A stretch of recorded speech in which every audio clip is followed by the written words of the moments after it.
Shri Krishna Chaitanya Prabhu Daya Kara More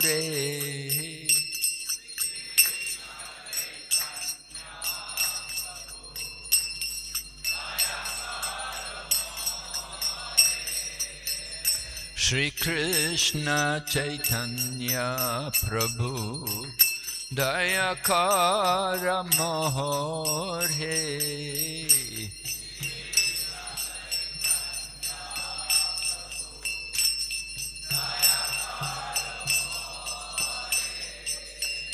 Toma Bhina Ke Dayalu Jagata Samsare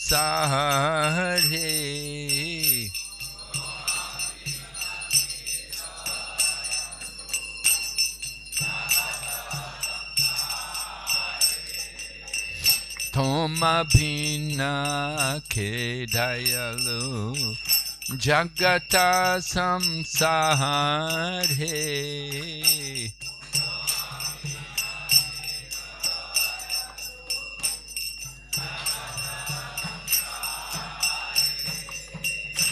Hare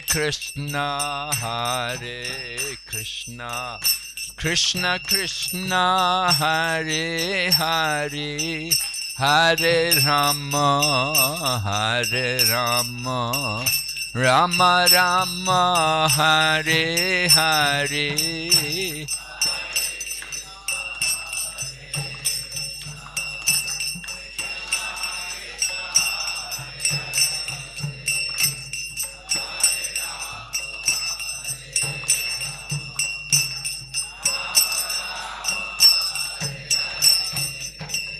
Patita Pavana Hetu Tava Avatara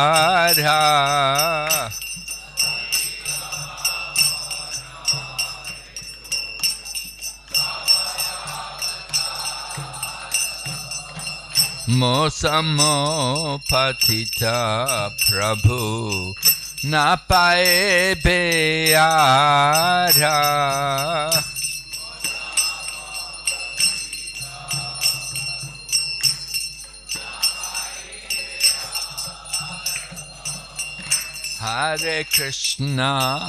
Hare Krishna, Krishna Krishna, Hare Hare, Hare Rama, Rama Rama, Hare Hare.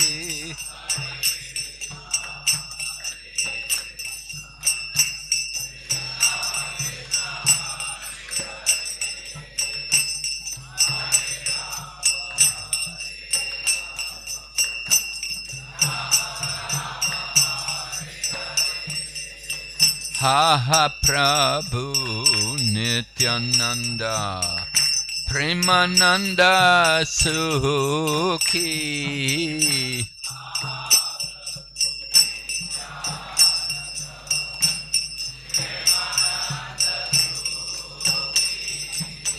Kripa Bolo Kanakoro Ami Bharajuki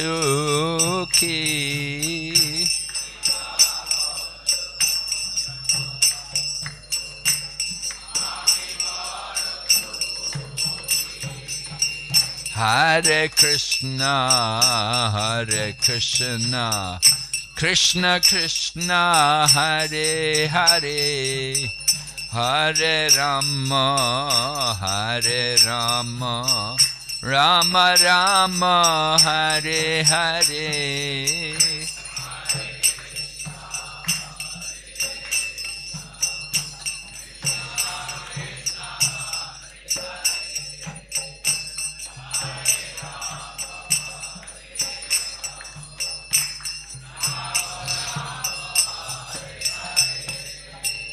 Daya Koro Sitapati Advaita Gosai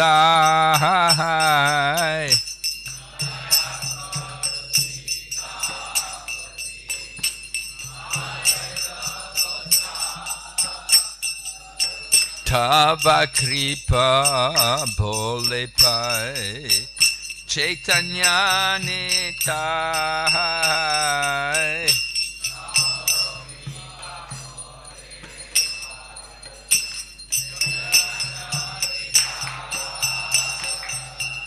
Hare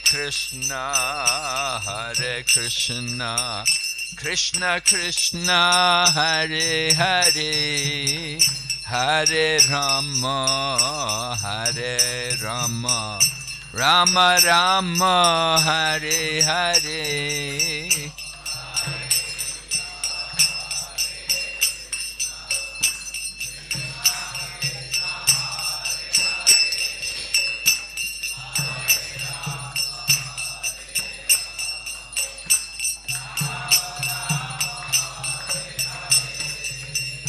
Haha Swarup Sanatan Ruparaguna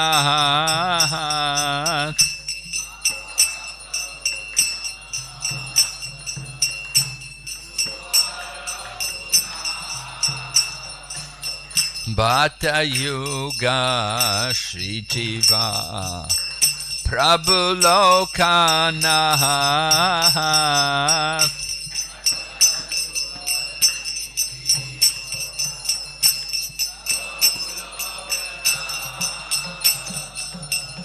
Hare Krishna, Krishna Krishna, Hare Hare, Hare Rama, Rama Rama, Hare Hare.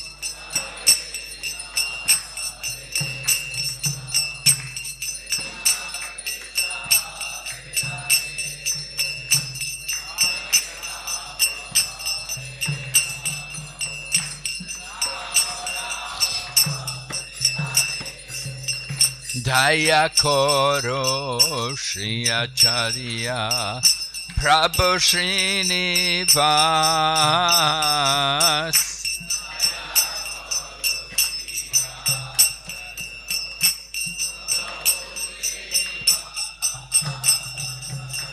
Ramachandra Sangamage Naratammadas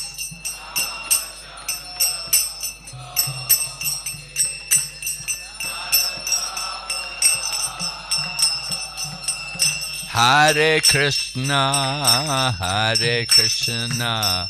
Krishna Krishna, Hare Hare, Hare Rama, Rama Rama, Hare Hare.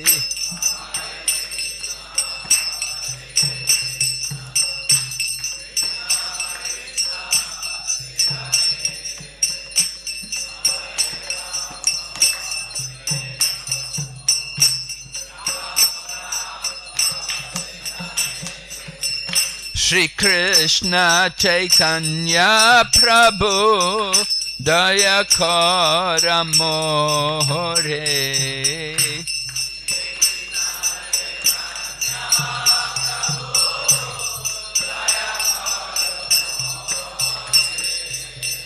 Toma Bhina Ke Dayalu Jagata Samsare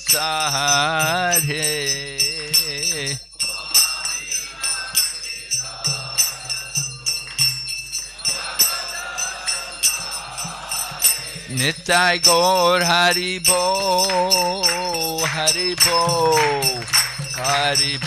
Nitai Gaur Haribo.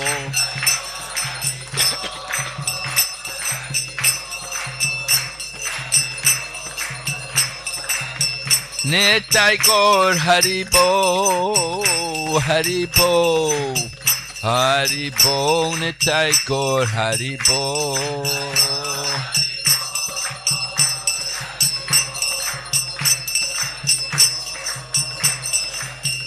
Jai Jai Prabhupada, Jai Srila Prabhupada.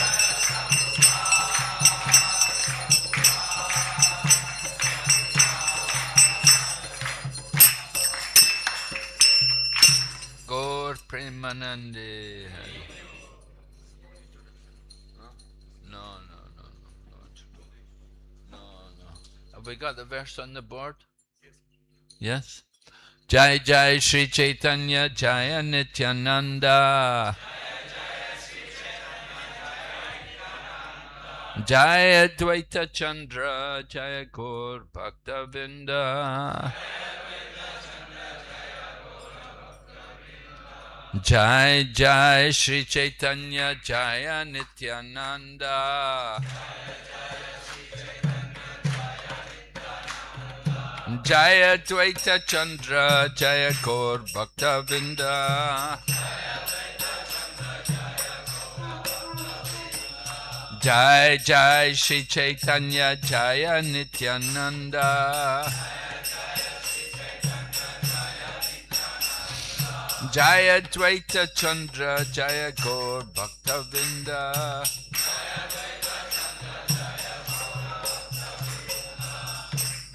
So this morning we're reading from the Chaitanya Charitamrita. This is Adi Lila, chapter 3, text number 49. Suvarna Varno Hemango Varangas Chandanangati Sanyasa Krich Chama Chanto Nishta Shanti Parayana Suvarna Varno Himango Varangas Chandanangati Sanyasa Kris Chama Shanto Nishta Shanti Parayana Suvarna Varno Himango Varangas Chandanangati Sanyasa Kris Chama Shanto Nishta Shanti Parayana.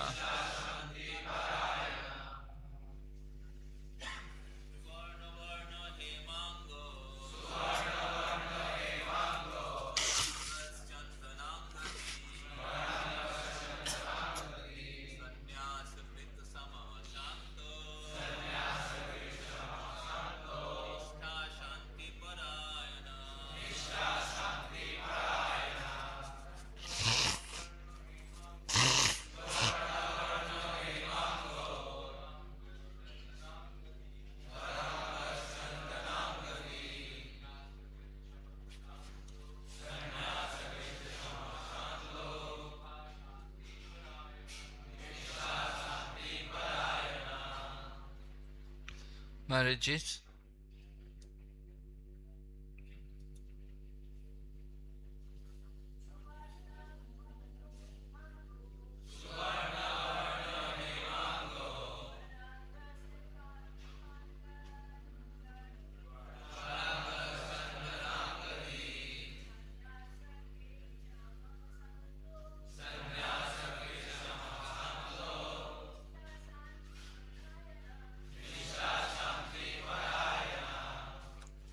Suvarna of gold. Varna having the color. Hema Anga whose body was like molten gold. Vara Anga having a most beautiful body.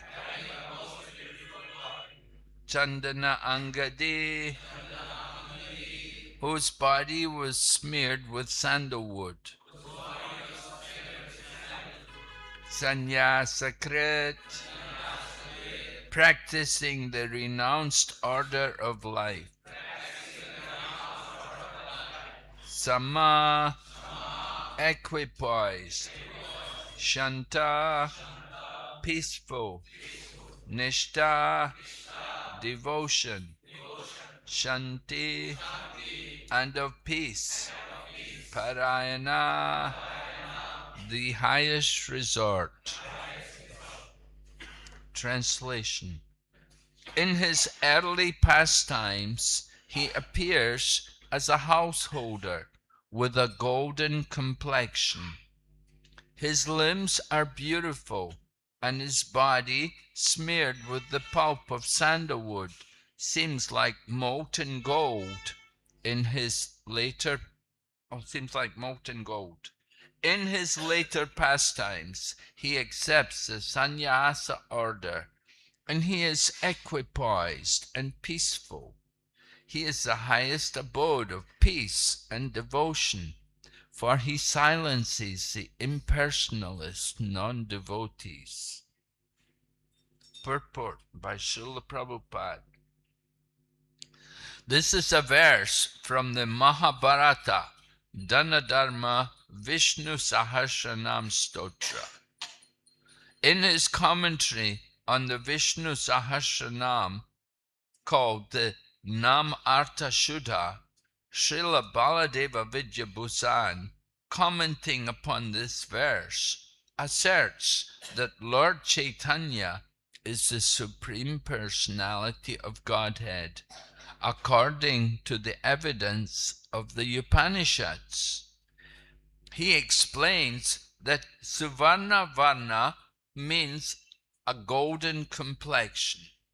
He also quotes the Vedic injunction, Yada Pashya Pashyate Rukma Varnam Kritaram Isham Purusham Brahma Yonim. Mundaka Upanishad 3.1.3. Rukma Varnam Kartaram Isham refers to the Supreme Personality of Godhead as having a complexion the color of molten gold. Purusham means the Supreme Lord, and Brahma Yonim indicates that he is also the Supreme Brahman. This evidence, too, proves that Lord Chaitanya is the Supreme Personality of Godhead Krishna. Another meaning of the description of the Lord as having a golden hue is that Lord Chaitanya's personality is as fascinating as gold is attractive. Srila Baladeva Vidyabhusan has explained that the word Varanga means exquisitely beautiful. Lord Chaitanya accepted sannyasa, leaving aside his householder life to preach his mission. He has equanimity in different senses. First, he describes the confidential truth of the personality of Godhead. And second, he satisfies everyone by knowledge and attachment to Krishna. He is peaceful because he renounces all topics not related to the service of Krishna. Srila Baladeva Vidyabhusan has explained that the word Nishtha indicates his being rigidly fixed in chanting the holy names of Sri Krishna. Lord Chaitanya subdued all disturbing opponents of devotional service, especially the monis, who are actually averse to the personal feature of the Supreme Lord. Om Jnana-timirandasya Jnananjana Shalakaya Chaksurunmilitan Yena Tasmai Shri Gurave Namaha.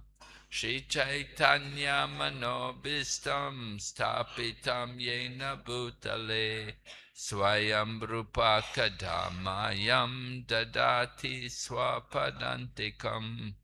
Vandeham Shri Guru Shri Yata Pada Kamalam Shri Gurun Vaishnavamscha Shri Rupam Sakrajatam Sahagana Raghunathan Vitam Tam Sajevam Sadvaitam Savadutam Parijana Saitam Krishna Chaitanya Devam Shri Radha Krishna Padan Sahagana Lalita Shri Vishaka Nitamscha.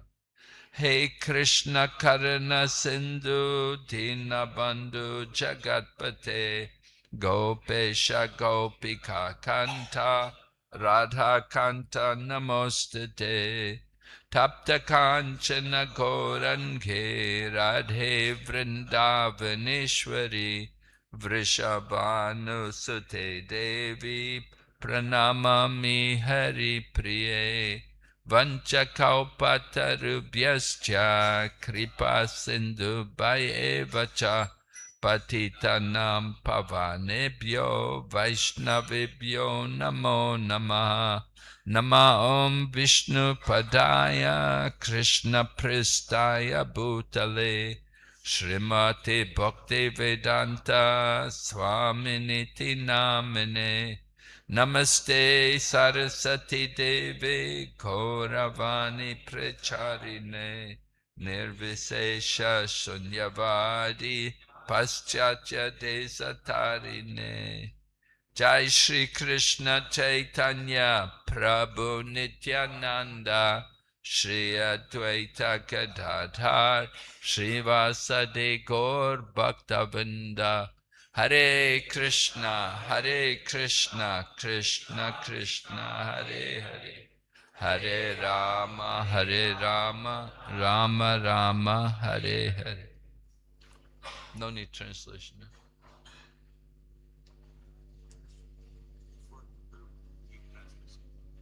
So.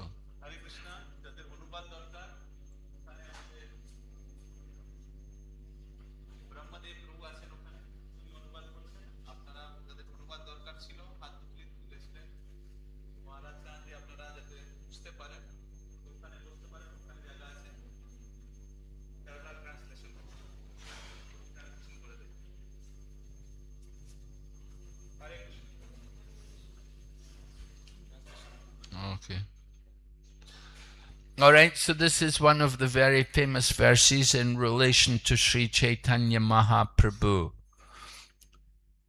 We recognize someone as an incarnation of the Lord based on scriptural evidence. The incarnations of the Lord are all described in Shastra, and they will describe the significant features and activities of the Lord. So,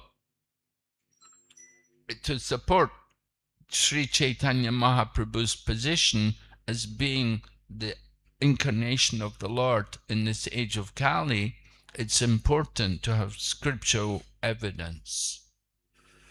Yesterday we were speaking about how in the 11th canto, Maharaj Nimi had approached the Navyogendras, the sons of Rishabdev, the Navyogendras.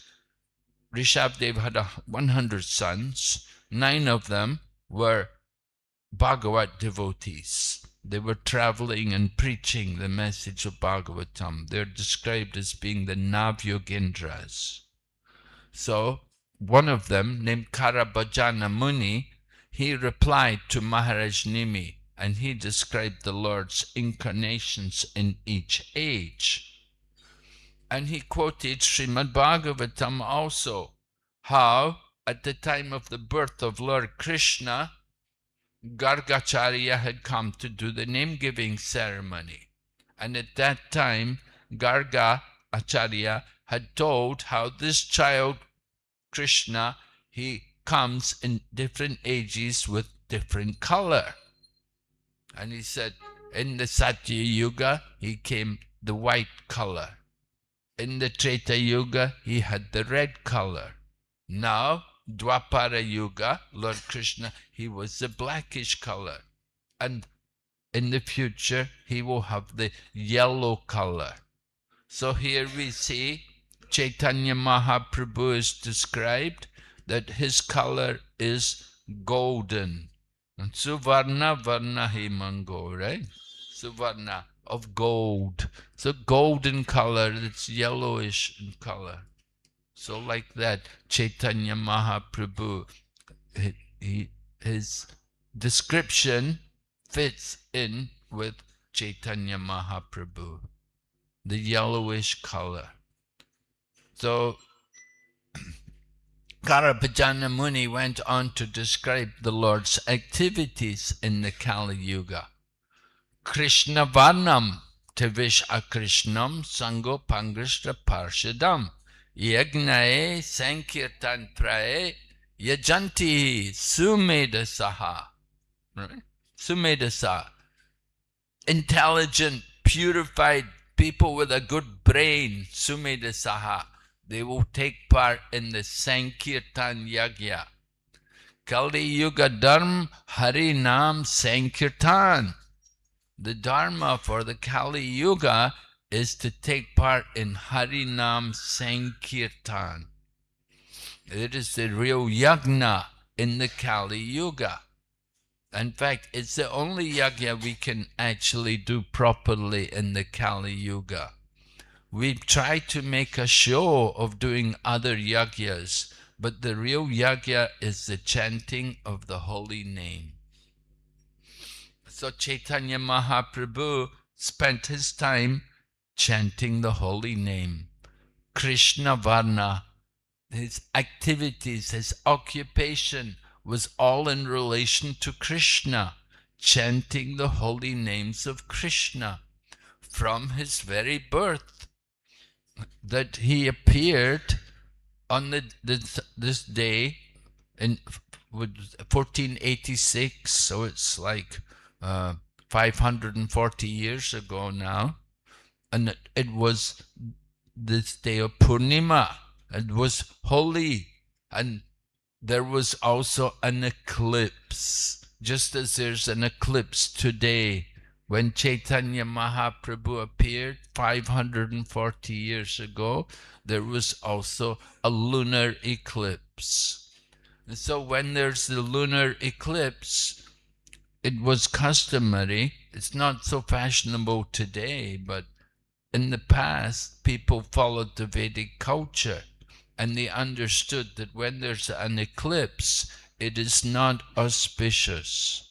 So they will do something to counteract the inauspiciousness. And the best thing to do is to chant the holy names of the Lord. And they would go to Ganga and bathe in the Ganga and chant the holy names. So here in Kolkata, Ganga is not far away. You can also go to Ganga, chant the holy name. Anyway, the chanting of the holy names, this is the Yuga Dharma. Mahaprabhu has come to inaugurate the chanting of the holy names. Previously, Lord Krishna had spoke Bhagavad Gita, and he had given the instruction, Sarva Dharmam Parigashna Mamekam Sharanam Braja. He had requested Arjuna, and he'd requested all of us to give up all dharmas and simply take up the business of surrendering to Krishna, taking shelter of Lord Krishna. So Lord Krishna had given this instruction, but he had not displayed how to do it. You know, if you just tell people to do things and you can't do it yourself, you don't show them how to do it yourself, it's not very good. It's not effective.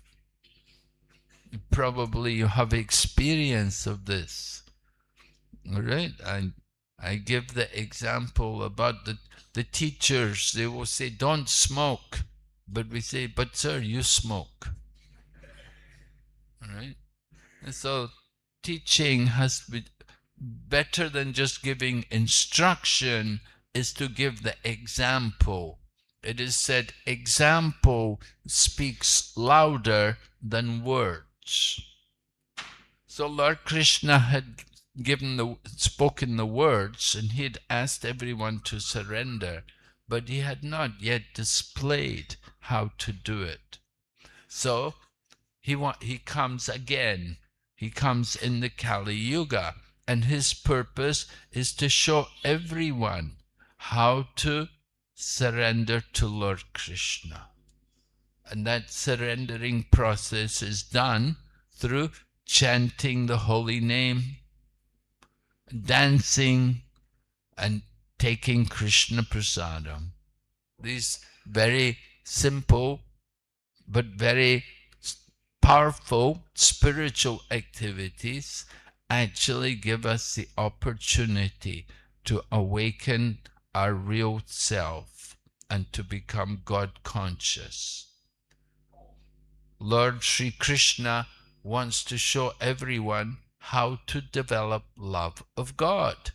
So Chaitanya Mahaprabhu's coming, and his business is similarly to show people by his own example how to develop love for God through the chanting of the holy names and through the topics, discussing constantly the activities, the pastimes, the qualities of Lord Sri Krishna.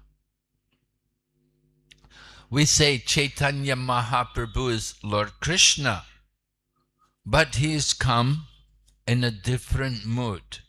He has come as a devotee. We have to understand why he came as a devotee. Well, first of all, in Chaitanya Charitamrita, Krishna Das Kaviraj explains how there is an external reason for the descent of Lord Chaitanya Mahaprabhu. That externally, you could say the Lord came because of his administrative duties, looking after the universe. We know from the Bhagavad Gita, Lord Krishna describes his duties in coming to the world. Paritranaya sadhunam vinaschaya.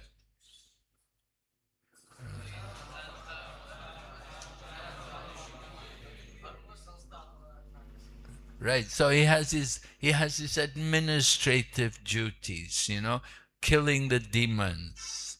We know Lord Rama also would kill demons with his arrows, and Lord Krishna would often use Sudarshan Chakra and this.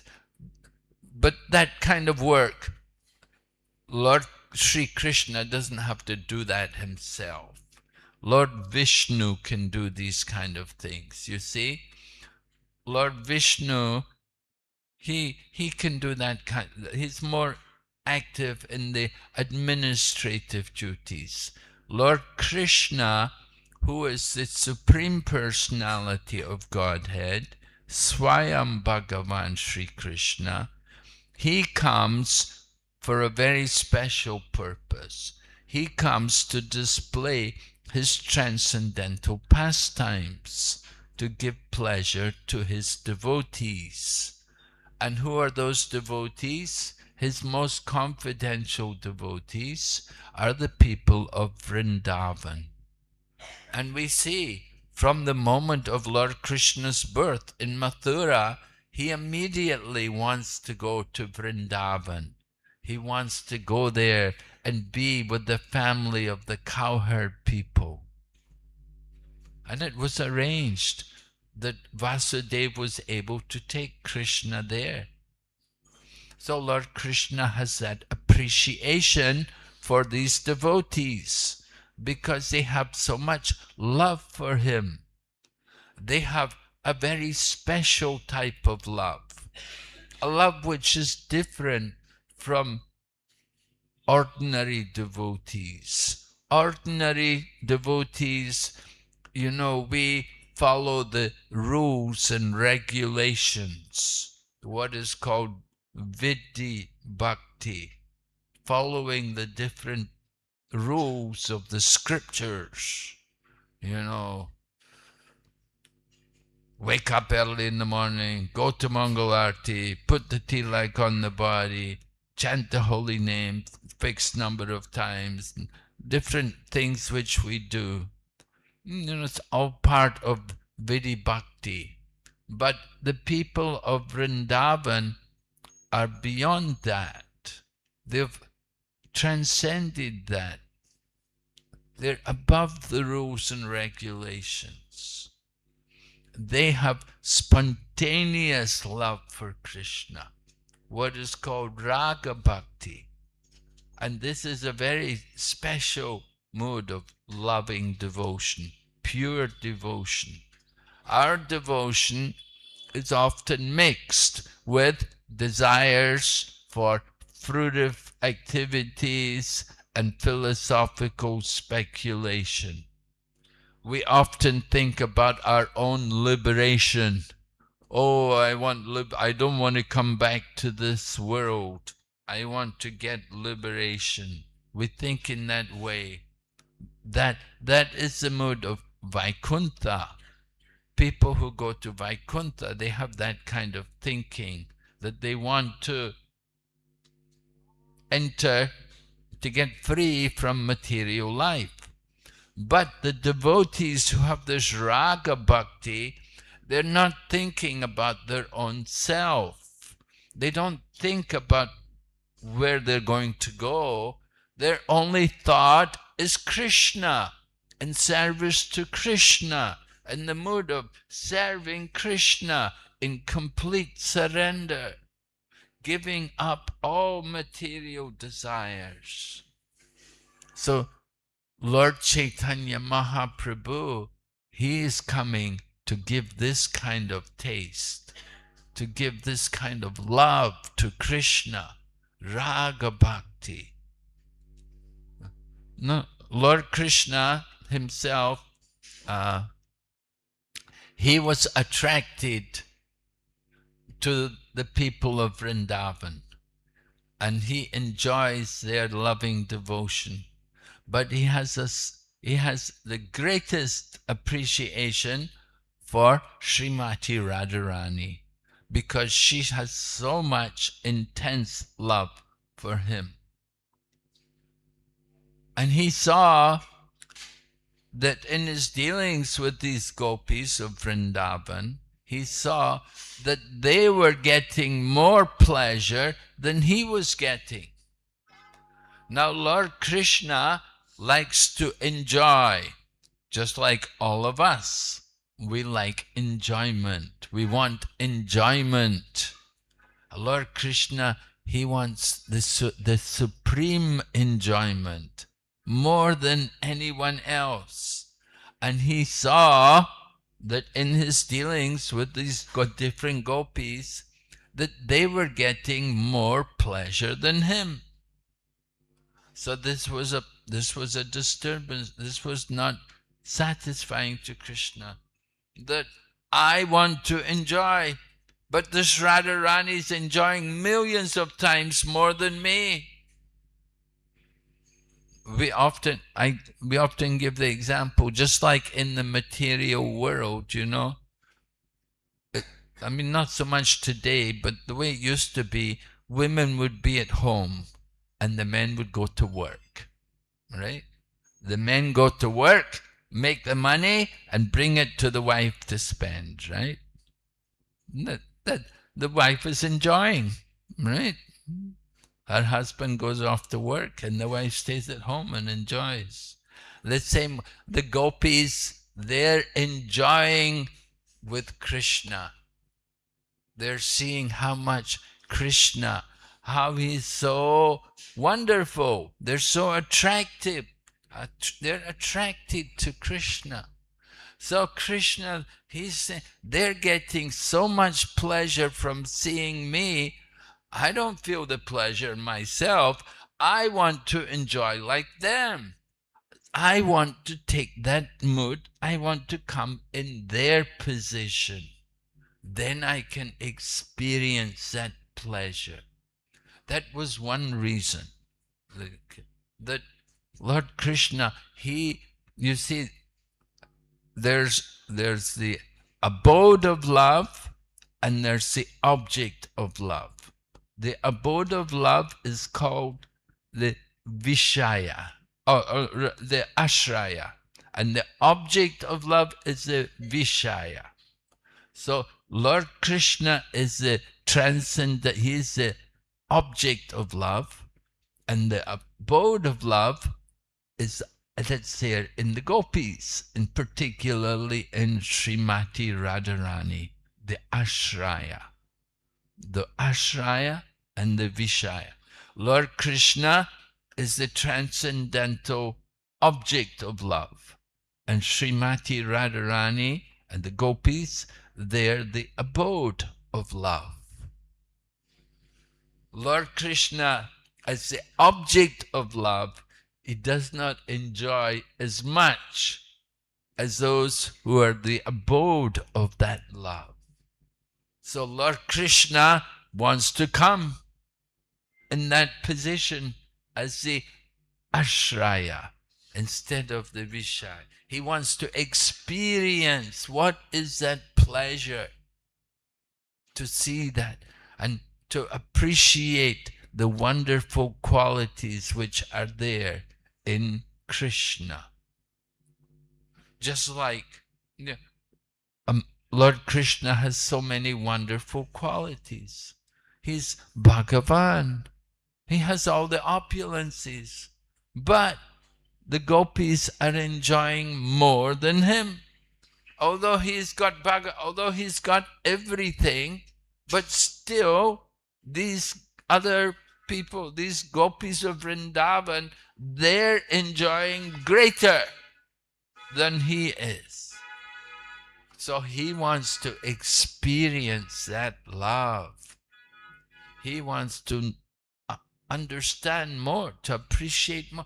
And in order to do it, he has to come in that position. He has to change his position from the Vishaya to the Ashraya. He has to become the abode of the love. Then he can feel more the appreciation of the wonderful qualities in Krishna. So Chaitanya Mahaprabhu's a very special incarnation. He does not just come as any ordinary avatar. The other avatars, they come, they'll do some different functions to help in the administration of the universe. Lord Varaha comes. Lord Varaha picks up the earth from the bottom of the Garbhodak ocean. And then another time Lord Varaha fights with Haranyaksha and he kills the demon Haranyaksha. And Lord Nrsingadev comes and Lord Nrsingadev fights with Haranyakashipu and kills Haranyakashipu.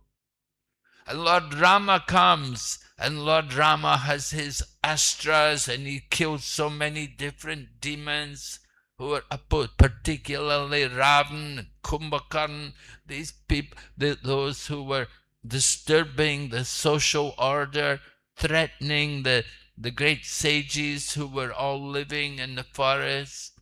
They were always being harassed by the Rakshasas. So Lord Rama spent 14 years in the forest, and during that time he was able to kill many of these Rakshasas, so they could not bring any more disturbance. So Lord Krishna, he also comes and is again killing different demons, Sishupal, Dantavakra, and then Kamsa, these kind of people. And he helped to kill Jarasandh, these different people who were threats to the social order. But Lord Krishna, he wants to also enjoy, not only just do the administrative duties. Just like if you're running an office, you don't just want to only do the work. There's got to be some pleasure coming from it. You've got to get some enjoyment out of it. If it's only work, work, work, making money, and you never enjoy any. Well, it becomes boring. You get tired. You won't want to do it for long. There has to be some enjoyment there also.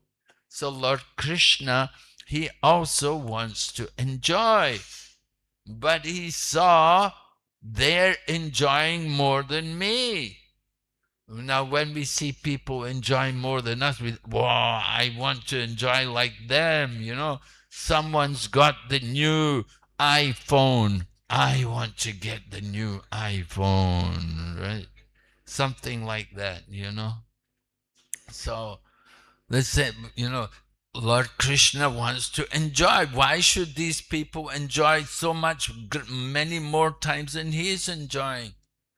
So, in order to enjoy, he has to change his position. He has changed from the Vishaya to the Ashraya. He has to become the abode of love and not the object of love. As the object of love, the gopis, the people of Vrindavan, headed by Srimati Radharani, they love Krishna. They love Krishna so much. They'll give up everything for the pleasure of Krishna. They're ready to sacrifice everything. Right? When Krishna would call them, they would leave everything. Their homes, their children, their husbands, their family. They would go off to the forest because Krishna is calling. And Lord Krishna appreciated so much their sacrifice that he told them, Na parayeham, I cannot repay you for what you've done. You've given up all your social duties, which are very difficult to give up. We know how much attached people are to their social duties. Oh, no, I have to go. My husband will be, my children will become, I have to go. You know, the social duties, that bond of their attachment is very strong. But these people of Vrindavan, the gopis, they could give it all. They left it all to go to Krishna. And Lord Krishna appreciated that so much that he told, I cannot repay you for what you have. You have to be satisfied with your own activities as compensation for what you have done for me. So this is the glorious position of the people of Vrindavan, headed by the gopis.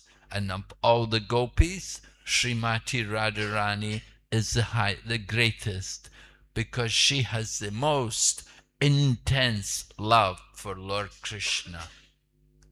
And that was seen when Uddhava had come to Vrindavan to deliver Krishna's message to the gopis. At that time, Srimati Radharani began to talk to the bumblebee, addressing the bumblebee as being a messenger from Lord Krishna. Uddhava was astonished. Lord Krishna had sent Uddhava to Vrindavan to deliver his message. But Uddhava saw how much love, how much attachment they had for Krishna. It was an amazing, he was astonished. He took the opportunity to learn from them. Although he had come to, the people think, because Uddhava is a disciple of Brihaspati, so he is very learned. He has come to instruct the gopis. But no, he learned from them how to develop their love for Krishna. So here in this verse today, this is again, the one verse is there in 11th canto Srimad Bhagavatam, describing how the Lord comes, like Karabhajana Muni described, Satya Yuga, white color, Treta Yuga, red color. Now he's come blackish color, and he will come again, yellow. So here in this verse is describing how the Lord comes in a yellowish color, golden complexion. Chaitanya Mahaprabhu, of course, he is known as Gauranga. Gauranga! Gauranga! Yes, this is Lord Chaitanya's name. Why is he called Gauranga? Because his body is a beautiful golden color. This verse coming from Mahabharata, from the Vishnu Sahasranam, is describing actually Chaitanya Mahaprabhu, and it's describing how he would live his life. In his early life, he appears as a householder. So Mahaprabhu, as a young man, he was living with his elderly mother. His father had passed away. So his mother very much desired that her son should be married. Earlier, Mahaprabhu's elder brother, Vishwarup, had left home. He had left home to avoid becoming married. His mother said she was thinking Vishwarup should be married. Vishwarup, when he heard this, he did not like the idea, and so he left home. He never came back again. He left home, he took sannyas, and he gave up his body in Pandalpur, I think it was. Anyway, Vishwarup, the elder brother, had gone away from home. Mother said she felt very bad. Oh, my son, he's gone off, taken sannyas. So the other son is there, younger son, Nimai. So he should get married. So she arranges the marriage of Lord Chaitanya Mahaprabhu. And he was married first to Lakshmi Priya. But at one point, when Chaitanya Mahaprabhu was away traveling in Bangladesh, doing teaching work and traveling, at that time, Lakshmi Priya was bitten by the snake bite, and she left the body. She departed from the world. So when he came home, then Mother Sachi had to explain the news that the wife is no longer there. Actually, it was the snake bite. It was the separation more than the snake bite, which was the cause of her departure. So then, after some time, a second marriage was arranged, Vishnu Priya. And Vishnu Priya was married to Chaitanya Mahaprabhu. But it happened by the time he was 24, at that time Vishnu Priya was only something like 16 years old, Mahaprabhu had to take sannyas. He left home. Why did he take sannyas? There was some problem. Mahaprabhu was relishing the position of the gopis. I was explaining to you how the gopis are enjoying so much more.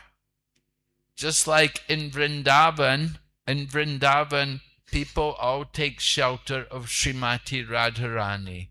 You see everywhere in Vrindavan, they say Radhe Radhe, and like this, you see. So why they take shelter of Radharani? Because she's very dear to Krishna. And if you can get her mercy, she can introduce you to Krishna. So Mahaprabhu was teaching, he was lecturing about Nyaya, logic. He had opened a school when he was still very young, like about 14 years of age. He'd opened a school, and he had attracted many students because he was a brilliant scholar. He had defeated Keshav Kashmiri, who was Digvijay. Keshav Kashmiri had come to Navadvip. 500 years ago, Navadvip was a center of learning. And many, just like nowadays, people come to Kolkata to study or go to different places to study. But in those days, people would go to Navadvip to study. And there were many pundits there. So this Digvijay, Keshav Kashmiri, he was traveling all over. And he came to Navadvip to challenge everyone. And everybody ran away. They all said, oh, I have to go. I have some business. Oh, I have to go to my home. I have to go to my village. They all wanted to avoid meeting this Keshav Kashmiri. Because if he would defeat them, then they would have no reputation. They won't get any students anymore. But Lord Chaitanya, who is Nimai Pandit, he remained there. And he remained. And Keshav Kashmiri came. And he met him, and when they debated, Lord Chaitanya requested Keshava Kashmiri, oh, you're so great scholar, I'm just a young man, I don't know anything. Please compose some poetry glorifying Mother Ganga. And so Keshava Kashmiri immediately began reciting verses glorifying Mother Ganga. You know, if you or I have to compose a poem, one verse, you know, it takes a lot of thought, you know. But this Keshav Kashmiri was so blessed by Mother Saraswati that spontaneously, like the wind, he could recite verses glorifying Mother Ganga. So Nimai Pandit listened and he said, oh, very good, you're really good. You're blessed by Mother Saraswati, you're so fortunate. But then he said, kindly explain the faults and the merits in this one verse. And Lord Chaitanya then selected a verse and recited it. And Keshava Kashmiri was astonished. He said, how could you memorize my verse? I composed these verses like the wind. How is it possible you have memorized it? And Lord Chaitanya said, oh, Mother Saraswati blessed you that you can compose verses. She blessed me that I could remember. So Lord Chaitanya then went on to explain the merit. You know, he was saying, tell me about, but there are faults in this one verse. And Keshava, no, there's no faults in my poetry. My verses are all perfect. But Lord Chaitanya said, no, look, there are faults. And then Lord Chaitanya went on to speak and to explain the faults in the verse. And Keshava Kashmiri was astounded. He was defeated. Lord Chaitanya's students were laughing. Lord Chaitanya told him, don't laugh. He's a great scholar. Anyway, in this way, Lord Chaitanya got reputation. That he's defeated this Digvijay. He was he was a great pundit, and Nimai Pandit, young man, had defeated him. And then later on, the Lord Chaitanya had led the protest against Chankazi. When the Chankazi stopped the Sankirtan, he had gone to Srivas Pandit's home, broke the Madanga, and threatened, I will make you all Muslims if you don't stop this. And so it was a very tense time. The Chankazi was very powerful. He was ruling there. He was in charge under the Nawab. The Nawab was there at Ramakeli. And Chankazi, he was in charge of he was a magistrate for Navadvip. So he threatened them. No more kirtan. But Lord Chaitanya gathered everyone. No kirtan? We have to have kirtan. God, call everyone. And lakhs of people all came. And they had wonderful procession. And they went to the Chankazi's house. And Nimai Pandit came and met with the Chankazi. And he talked to Chankazi, and he got the Chankazi to agree that, yes, he said, never again will I stop the Sankirtan. He said, as long as I live and any of my descendants in the future, none of them will ever stop your Sankirtan. So that blessing is there even today. And Prabhupada said, in the time of partition, 1949, when there was so much tension between Hindu Muslim, I said, nobody in Navadvip stopped the Sankirtan. So the Chandkazi's blessing was there. So this was Nimai Pandit. He's a young man. He had got great reputation. But there was a problem. This one day, he was chanting the names of the gopis. Because it is said, Aradhanam Sarvesham Tasmat Tarataram Devi. Yes, of all kinds of worship, the worship of Vishnu is the best. But even greater than the worship of Lord Vishnu is the worship of those things in relationship to Vishnu. So, Lord Chaitanya was chanting the names of the gopis. In relation, you want to get Krishna's mercy, you have to go through the devotee. Right? We sing every day, Yasya Prasad. By the mercy of the spiritual master, you get the mercy of Krishna. Without the mercy of the spiritual master, there will be havoc on the path. So, worshipping the Guru and worshipping the gopis, we worship Tulsi Devi, like that. By the power of their devotion, we can come to Krishna. So Lord Chaitanya, he was chanting the names of the gopis. And he was thinking about the gopis, about how the gopis sometimes they'll get, sometimes they will feel sulky. Lord Krishna will go away with other women. And the gopis will feel, oh, he's gone off with that Chandravali. Tell him never to come. I don't want to see him again. He's gone with Chandravali. No, I don't want him. And like that, sometimes the gopis will have these moods. So Chaitanya Mahaprabhu was in the mood of the gopis, like that. And he was chanting the name. And at that time, one student came and said to him, oh, Nimai Pandit, why are you chanting names of the gopis? Why don't you chant the names of the Supreme Lord? Chant the name of Lord Krishna. That's the Supreme. So Nimai Pandit was in the mood of the gopis. The gopis were in mana. They were in the mood, angry towards Krishna. So Nimai Pandit took his stick and he chased that student. Because he thought, this student's telling me to chant Krishna's name. No, I'm not going to chant. Yet he took his stick. He began to chase Krishna. The student ran away.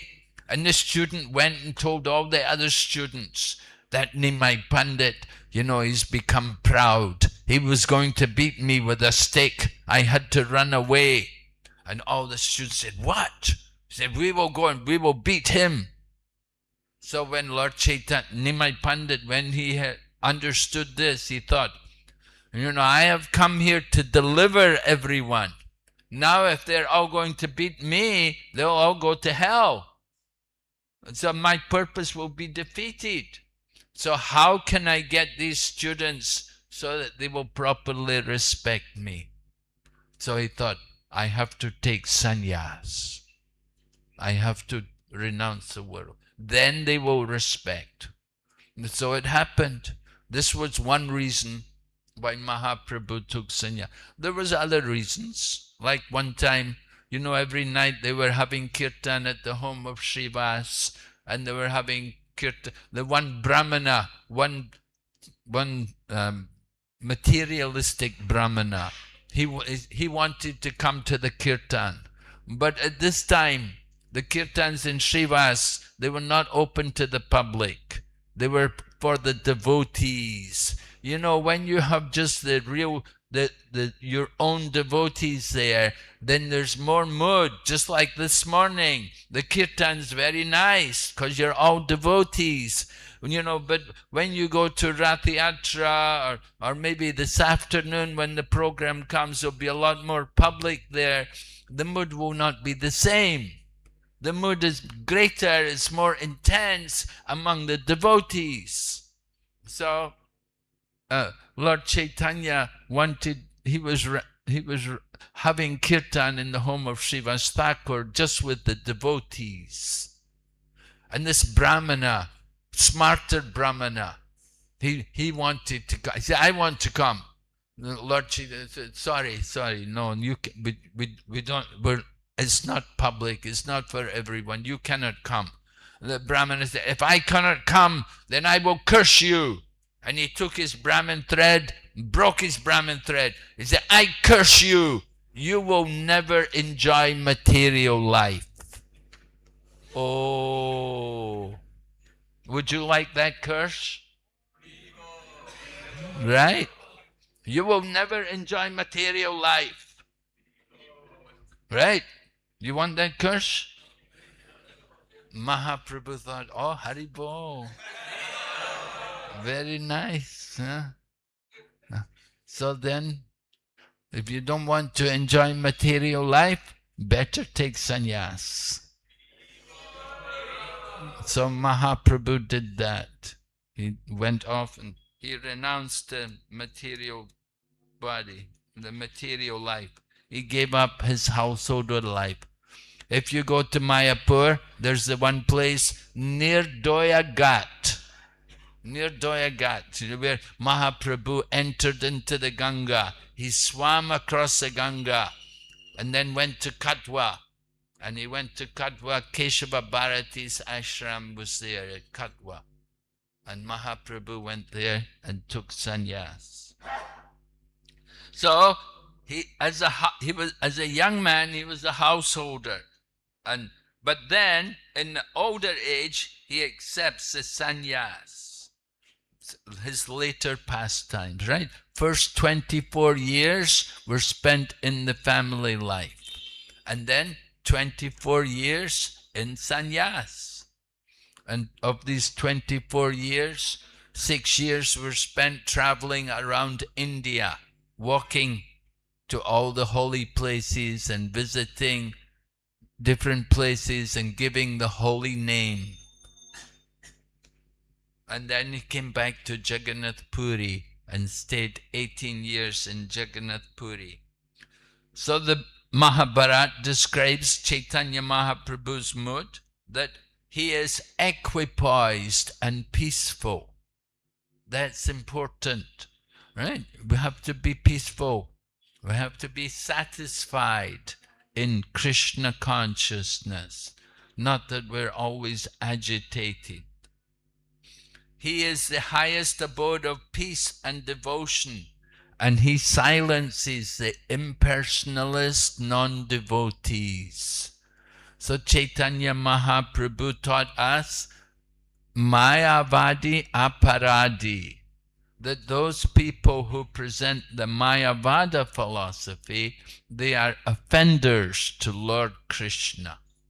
So Lord Chaitanya Mahaprabhu spent, although he was initiated in the line of Shankaracharya as a sannyasi, he did not associate with the other sannyasis who were in that line, because they were all Mayavadis, and he knew they're offenders. But still it happened at one point when he was in Varanasi. At that time, Prakashananda Saraswati was there, with many other sannyasis in that line of Shankaracharya. So Mahaprabhu did not associate with them. Mahaprabhu spent his time simply chanting the holy name and dancing. Even though he'd be alone, he would do Sankirtan. Have you been to Varanasi? If you go to Varanasi, you know the very narrow streets, very narrow place. So like that, you can walk, give the holy name. Mahaprabhu was there dancing and chanting. And the Mayavadi sannyasis condemned him. They criticized him.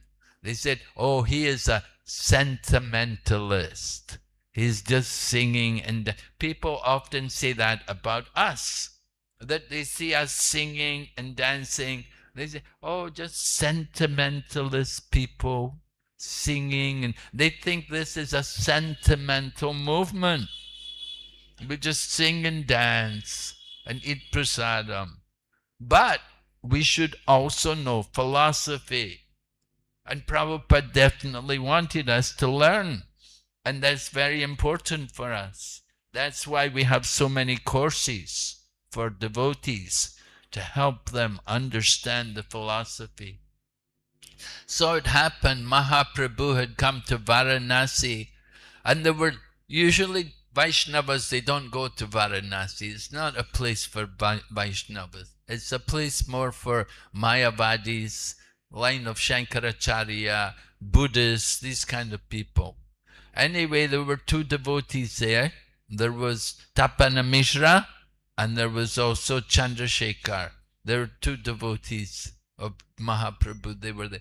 And they were becoming discouraged because people were talking about Chaitanya Mahaprabhu.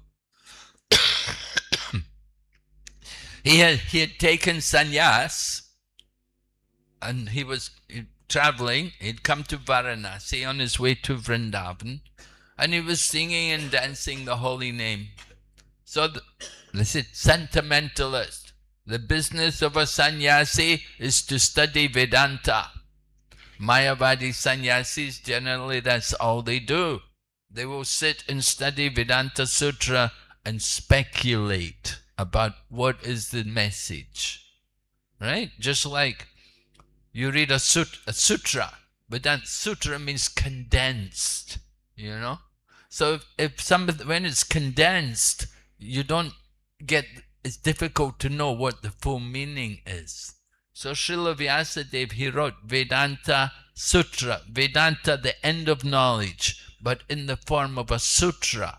So it's condensed.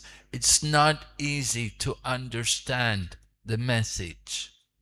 So the Mayavadi sannyasis, they study Vedanta and they all speculate on what is the meaning of this statement.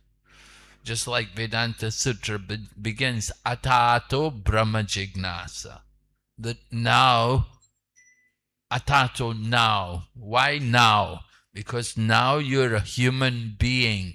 So you have to understand what is matter and what is spirit. Only in human life can you understand these things. The animals cannot sit and read Vedanta Sutra. It's for humans, you know. But how many humans can sit? People who are like animals, they cannot understand. So anyway, when the Vedanta Sutra, we have our commentary on Vedanta, and that is there in Srila Vyasadeva's Srimad Bhagavatam. And Srimad Bhagavatam is a natural commentary on Vedanta. And we are happy studying Vedanta. But afterwards, due to challenges from other people, then Baladeva Vijayabhusan was obliged to write the Govinda Bhashya, the speaking of Govinda. And it's a commentary on Vedanta Sutra, the Vaishnava commentary. Because each of the sampradayas, they have their own commentaries. So anyway, Lord Chaitanya was there in Varanasi and they thought, he's only a sentimentalist. He just sings and dances. He doesn't know any philosophy. So one Brahmana invited everyone to his home, all the sannyasis. Usually Lord Chaitanya would never go because he doesn't want to associate with Mayavadis. He wouldn't go. But this time he thought, I better go because my two devotees are being disturbed. He said, actually, these two devotees, they must be kanistas because they're not able to defeat the Mayavadis and their teaching. We have to know the philosophy to defeat Mayavada. If you don't know it, then you're kanista. Kanista means junior devotee. So Mahaprabhu went to meet Prakashananda Saraswati. He went there to the Brahmana's house. All the sannyasis were in there. And when Mahaprabhu came there, then he exhibited a brilliant effulgence. And all the sannyasis were in there, Prakashananda, and they saw this effulgence at the door. Oh, who is this? When they saw his effulgence, they thought, oh, this person has already achieved Sayuja Mukti. He's so effulgent, he's become like Narayan. So like the Prakashananda Saraswati was attracted. He saw the effulgence of Mahaprabhu. And he got up and he came forward. He did some Agyata Sukriti. He brought Mahaprabhu inside. He was very nice to him when he saw how Mahaprabhu had so much effulgence. And then Prakashananda is inquiring, why don't you study Vedanta with us? But Mahaprabhu said, no, my spiritual master said, I am a fool. I cannot, he told me just to chant the holy name. I am a fool. I don't know anything. I cannot study. But anyway, then Mahaprabhu went on to explain Vedanta to Prakashananda. He explained, although he was saying that I cannot, actually he knew everything, because Chaitanya Mahaprabhu is non-different from Lord Krishna, and Lord Krishna said, Vedanta krit Veda Ved Eva Chaham. I am the author, I am the compiler of all the Vedas. So certainly Mahaprabhu knows all the Vedas, and he could explain it all also to Prakashananda Saraswati. And he convinced all the Mayavadi sannyasis. And when they heard his conviction about the holy name, they all chanted, Hare Krishna, Hare Krishna, Krishna Krishna, Hare Hare, Hare Ram, Ram Ram, Hare Hare. And when they all chanted the holy name, then Mahaprabhu said, now you are all Vaishnavas, because you have begun chanting the holy name. And usually Mahaprabhu would never take prasad with them. He would never associate. But now they've chanted the holy name. He said, distribute prasad. Let's all take prasad together. Though this was Mahaprabhu, he associated with them. He took prasadam with them because they had chanted the holy name. So this is the business of sannyasi. You see, get people to chant the holy name.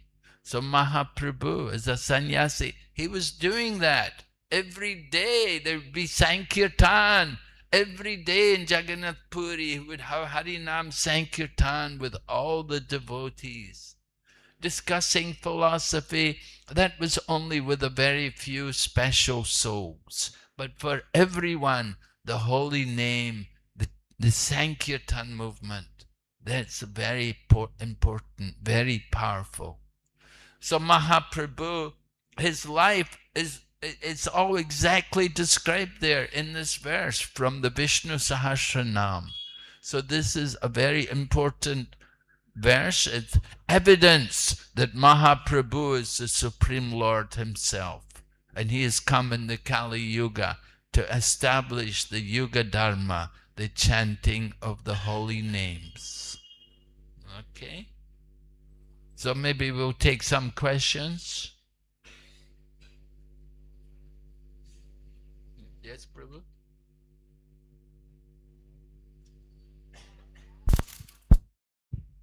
Hare Krishna Maharaj, Dandot Pranam. Maharaj, my question is that as we know that Lord is Atmaram, he is self-satisfied. So some people say that, so if Lord is self-satisfied, so why there is need to do so much creation? So if he is self-satisfied, why he created so many living entities?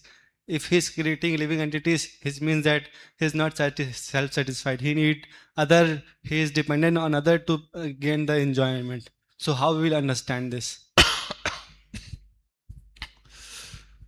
You're a big speculator.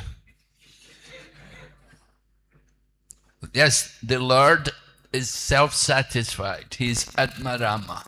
He has everything. But at the same time, he enjoys with his devotees. He gives pleasure for his devotees. He's enjoying with his devotees. You think he cannot enjoy? He can. Not only does he enjoy on his own, but he enjoys with all of the part and parcel living entities. And he doesn't create them, they're all eternally existing. They're eternally there, right? They're all eternally as parts and parcels. For the soul, there's no birth, there's no death. So he doesn't create them, they're always there. The living entities are all there, and they're all his eternal parts and parcels. So he enjoys the relationship with his devotees. It's not that, oh, for Krishna, because he's God, he should just sit and enjoy and not do anything. You're denying him the activities of being a person. You're making everything impersonal. You're thinking no activity, nothing, stop all activities. What kind of God is that? No, you have to understand God is a person, and persons have activities, they have personality. They're not void, they're not nothing, just sit and do nothing. You know, that's Buddhism, you know. And that's why Buddhism got rejected from India, because everybody was sitting doing nothing. And the world had no meaning and everything is void. And we just sit and meditate. And nobody plows a field. Nobody goes to work anymore. Nobody does anything. And that's why the whole system, the whole Buddhist philosophy got kicked out. Shankaracharya defeated it. He brought back the Vedas. And the Vedas are there to organize society. So the Lord is a person, and once he has activities, he has relationships. You say the Lord is self-satisfied, so he doesn't need anybody. Yeah, he doesn't need, but at the same time he has. He enjoys. He enjoys having relationships with them. So that there's two features you have to understand, that he is Atmarama, and at the same time he's enjoying also relationships with his devotees. He has that. We cannot deny him that facility. That is Mahaprabhu's philosophy. Achintya Beda Beda Tattva. He is Atmaram. He's self-satisfied, and at the same time, he's more satisfied when he's with his devotees and enjoying different pastimes and activities. So we have to understand the transcendental nature of the Lord, that his activities are never mundane. They're never on the material platform. He's not under the modes of nature. He's the controller of the material nature. And he comes into this world to attract all of us to go back to the spiritual world. And in the spiritual world, there are also activities. There are relationships. It is not just simply a oneness, a merging, and no activity. That is just impersonalism. That is very dry. You know, people who take to that kind of philosophy and want to make everything one or everything zero, they cannot maintain it for very long because they get bored. Nothing to do. No variety. No, we need variety. We need relationships. And we need to experience these things on the transcendental platform, not on the mundane level, not material. We're thinking everything in terms of matter, material relationships. But try to understand there are spiritual relationships with Krishna, with the Supreme Lord in the center, and his devotees serving him. So that is the source of greatest not only do the devotees serve Krishna, but Krishna serves the devotees. He likes to give service to his devotees. He enjoys this. So the Lord, we said, he's a supreme enjoyer, and he's enjoying these kind of things. There's not much enjoyment in just stopping everything and thinking, oh, I am God, I'm supreme. There's no enjoyment there. You're denying him any enjoyment. If you say he shouldn't do anything, why he created it, why he does it. No, it's all for his transcendental pleasure. He is a person. And persons like activities, we like relationships. If you make everything 0 or everything 1, then there's no relationship anymore. So you have to understand the personal philosophy. That God is a person, and he does have activity.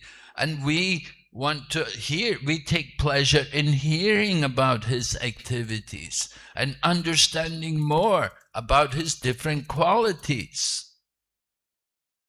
That is, Atmarama Sloka said, Atmaramas Chamunayo, Nirgranta Aperukrame, Kurvanti Ahaitakim Bhaktim, Itam Bhuta Guno Harehe. Your Atmarama, but the Atmarama people are attracted when they hear about Krishna, because you don't get just to come on, just to be Atmarama. Sukadeva Goswami became a devotee when he heard the glories of Krishna. He was attracted to Srimad Bhagavatam. And the 4 Kumaras were Brahmagyanis. They were fixed on the platform of Brahman. But then they saw Krishna. They smelt the aroma of the tulsi leaves from the lotus feet of Lord Padmanabha. And they experienced a change, a transformation in consciousness. They became devotees. So Atmarama, this is what, you see, the Mayavadis, they could not understand it. How is it somebody who is Atmarama, they can be attracted? Because the glories of Krishna are so full of spiritual potency that they attract even the Atmaramas. That, oh, what is this? Oh, tell me more. Sukadeva Goswami heard some verses about the pastimes of Krishna. Oh, what is this? Who has taught you this? You see? So Atmarama is not perfection. You have to go on from Atmarama. You have to go to Prem. Mahaprabhu's come to give Prem, not just simply make us Atmaramas. So we want Krishna Bhakti. We want to develop that love for the Lord. That is far surpasses Atmarama. Okay? Yeah. Another question? Yes? We got microphone.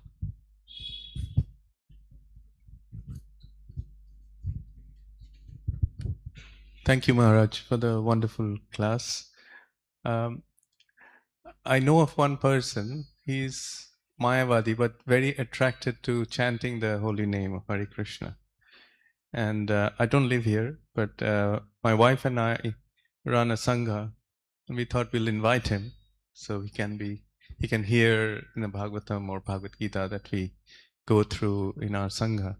But then sometimes he brings up his own conceptions. So what do you recommend we do? And so my wife and I, then we remind ourselves that, in Chaitanya Charitamrita it says, Mayavadi bhashya sunile hoy sarvanash. So we are in a dilemma. What do we do? So yes, well, just be careful. Just tell him he's not allowed to preach. Just you can come in here, but we don't want you to preach. Yeah, just like when Prabhupada was in America, initially Prabhupada was going to the Dr. Mishra, who had a yoga studio, and Prabhupada would sing some bhajans. Dr. Mishra was teaching yoga, and he had some American students. So Prabhupada was coming. He'd invite Prabhupada. He said, "You can sing bhajans. Don't preach." He told Prabhupada, "I don't want you to talk. Don't tell your philosophy." So, sometimes, you have to do like that. You have to say, we don't mind you coming, but you're not allowed to speak. Don't come and preach.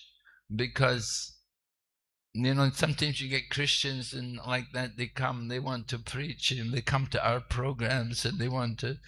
So we tell them, we don't mind you coming, but you're not allowed to speak. You can come in here. You can take prasadam. Yeah, you're welcome. Come in here, take prasadam. But if they're going to come and try to give their own philosophy, it's not what we want. Yeah, you have to be careful of that. So it's a problem. We want to be merciful. Yeah, we invite everyone.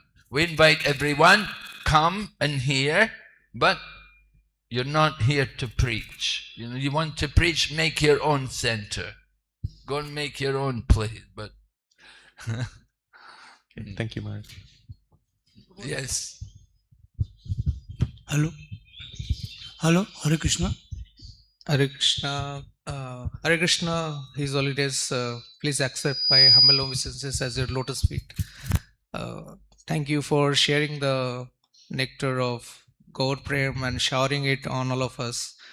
My question is that when Krishna took the form of Mahaprabhu, he came in mood of Srimati Radharani. But as a sampradaya, we are discouraged even to greet somebody with Radhe Radhe.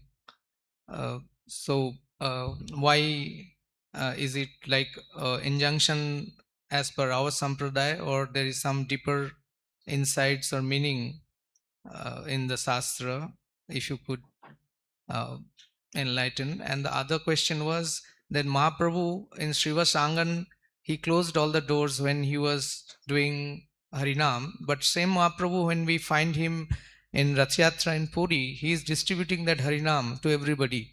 So how should we understand this Mahaprabhu in both these two modes? Thank you. Okay. Yes. So you have to understand, Mahaprabhu in Puri, he's opened the doors for everyone. Initially, he was just beginning his movement. It was just him and the intimate associates. It was not for everyone. But after he'd gone to Puri and he'd taken sannyas, then it's a different mood. He's giving the holy name for everyone. But initially he wanted to relish the holy name with his devotees, first of all. So the mood changed. The circumstances changed. He was no longer in Mayapur. Now he'd gone to Jagannath Puri there. So, yeah, everyone, he gave the holy name for everyone. It was open to everyone. And your first question about this Radhe Radhe, why we don't chant? Srila Prabhupada taught us. He said people, if somebody would say Radhe, he would say Hare Krishna. Now Hare Krishna is not different from Radha Krishna. We're chanting Hare Krishna. We're chanting the Maha Mantra. And we understand there's no difference between Radha Krishna and Hare Krishna. So Mahaprabhu, he also chanted Hare Krishna mantra. We're following Mahaprabhu. Prabhupada was very reserved in speaking about Srimati Radharani, that it is more confidential. Why? Because it's often misunderstood. people don't understand the relationship between Krishna and Srimati Radharani, and they take it to be mundane material, and they think of it as some kind of lust or sex indulgence. So Srila Prabhupada was very conscious of this, and he did not want to pollute something which is the most exalted, the most sacred thing. So he kept it confidential. And in our temples, only except on maybe Radha Astami, on Radha Astami, then we will sing more about Srimati Radharani and speak more about her. But generally, it's confidential because ordinary people cannot understand, and they think it to be something mundane. They think it is just lusty activities. It's just some sex indulgence which is going on. And they think Lord Krishna with the gopis, it is just some sex they're having. They do not understand the transcendental nature of these things. So we keep it confidential.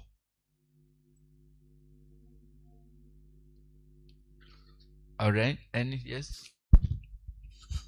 Prabhu, Hare Krishna. Mahaprabhu has stated that about Bhedabhed. Hare Krishna. Ajay.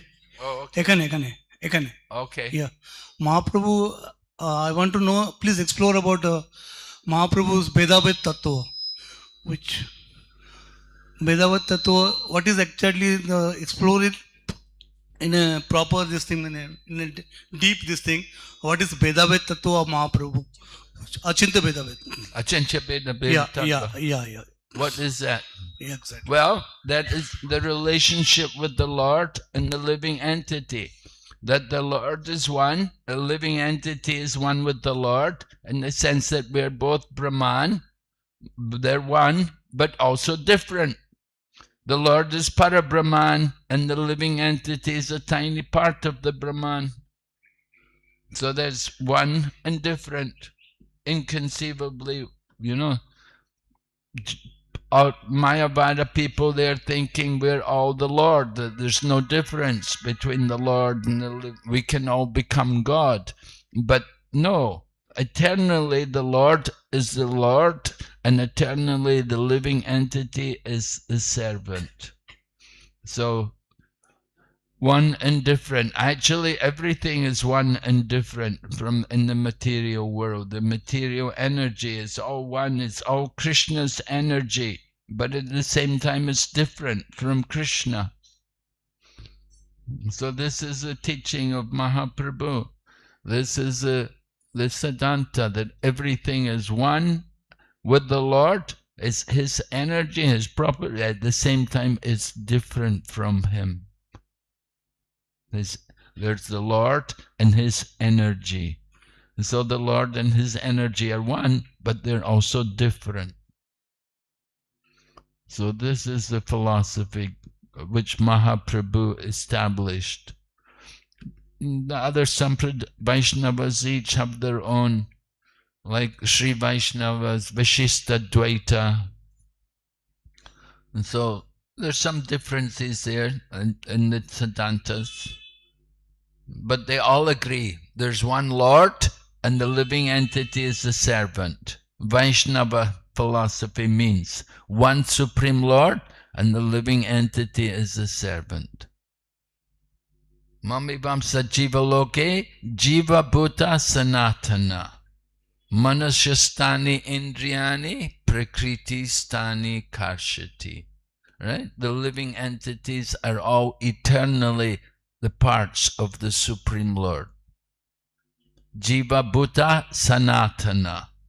Mam Evamsha Jiva Bhuta Sanatana. We're eternally connected with the Lord. But we're parts. We're not the complete. We have one in quality, different in quantity. So this is Achintya Bhed Abheda Tattva.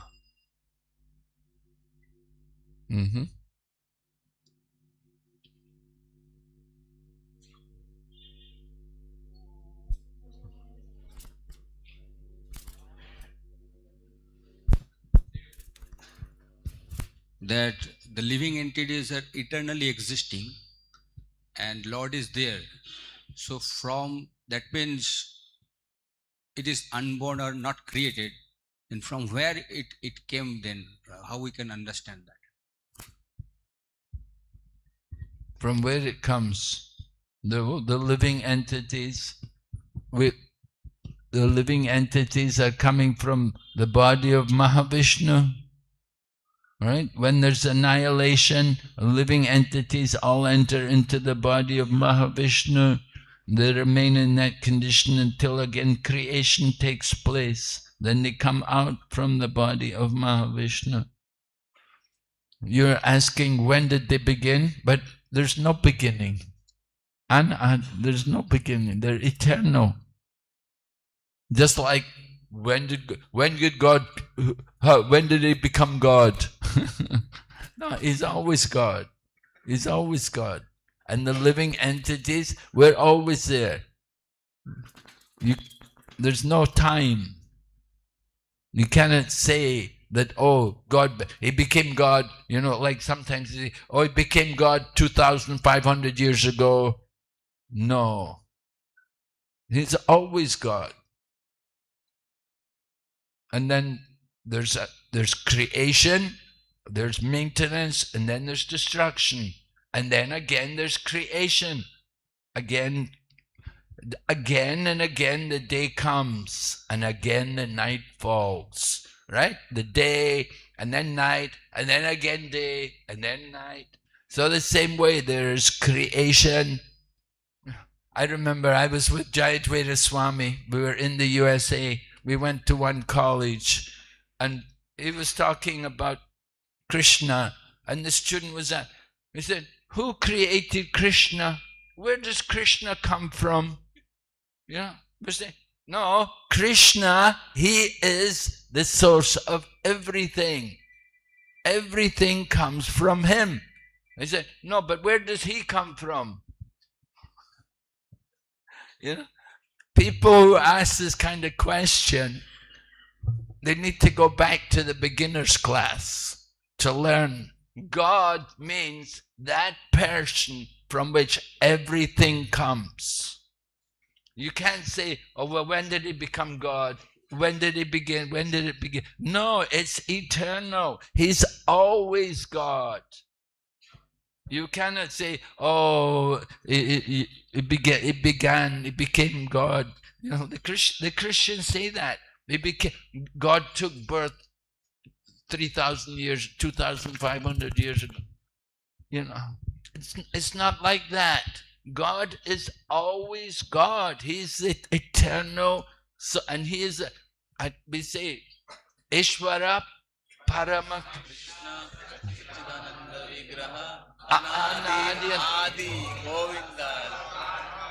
Anadi Adir Govinda. He's the cause of all causes and the origin of all origins. You can't say, well, where does he come from? No. You cannot ask that question. You have to go back to the beginner's class. God, everything comes from him. He is the beginning. Everything is coming from him. It's an important point for people to understand and to be very clear about, that there's nothing which does not come from him. It's all him. It's all his energy. He is the original person. And we are all living entities. We are also eternal. Many, many births both you and I have had. Lord Krishna is telling Arjuna, I can remember, you cannot. But we have had many births. Krishna remembers, we don't. Different bodies, we've been in different species of life, we've been in different planets, different universes. Now, try to understand, we're so fortunate we have come on this earth planet only 500 years after Lord Gauranga, we should take advantage of his message to become Krishna conscious and to get out of the wheel of birth and death. That is the real mission of Lord Gauranga. He's teaching all of us, chant and be happy. Get out of this life of material birth and death. And go back to Godhead and be with Krishna. Okay? One last question? Oh, yes.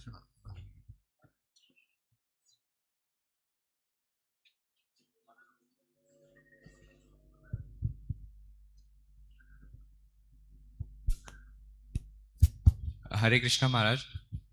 Today is appearance of Chaitanya Mahaprabhu, so it's a new year for the Vaishnavas. So every new year we take some resolutions that we'll chant Prabhupada books, read and chant sincerely and follow four rule principles. But as the time passes, uh, sometimes the situation changes many times and we are not able to maintain our commitments. So how can we be strong towards our commitments that we take on this new year? Well, you make some commitment, write it in big letters and post it on your wall to remind you. You have to hear again and again. You have to be reminded. Come to temple regularly and see the activities. Remind yourself. You make some commitment, you should keep it. It's very bad if you make some commitment and then don't keep that commitment. It's not good. Just like people gave commitments for TOVP, right? Gopal Krishna Maharaj, he had many wealthy disciples, you know, and they asked them all for commitments for the TOVP. So they made commitments, but then they didn't give the money. So Gopal Krishna Maharaj told them, he said, you know, you made the commitments, you have to give, you have to keep your commitment. So in the same way, we commit ourselves, we make some vow, 4 regulative principles, 16 rounds, we have to be committed to this. We have to, it should be without hesitation that we have to do these things. And if you make some commitment to do something, to distribute books or whatever, or to do some seva, we should do it. We should keep that vow. It's very important. We don't want to give up any vow which we've made, especially make a vow in front of the deities, in front of the Vaishnavas. So it's very important to keep that vow. It's not pleasing to Krishna if we make some vow and then we don't keep it.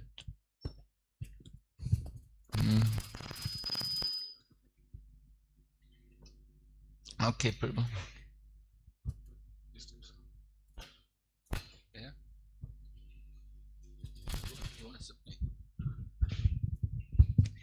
Hare Krishna Maharaj, Dandavad Pranam.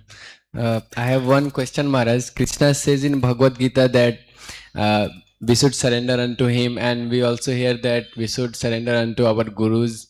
But we also hear that Jiva has some independence, and due to the independent nature, we sometimes find ourselves in some difficult or uncomfortable situations. So how to overcome this, and how to practice surrender given that thing? Well, you have to expect there will be difficulties. Don't think there won't be any difficulties just because you've surrendered. No. Surrender means that you will accept any difficulties which come and go on with your devotional service. Surrender means to put up with all the difficulties and go forward. The Pandavas had many difficulties. Kunti had difficulties. Draupadi, Prahlad, they all had difficulties. But they didn't give up Krishna consciousness. They remained strong. So you cannot think there will be no difficulties because I've surrendered. Now I've surrendered, so I shouldn't get any difficulties. It's not like that.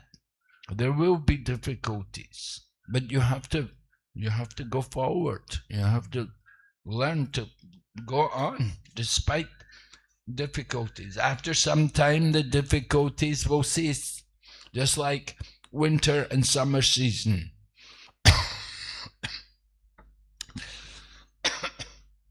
So happiness and distress, it comes and goes. So winter and summer, like that. So difficulties are not eternal, but you have to go on.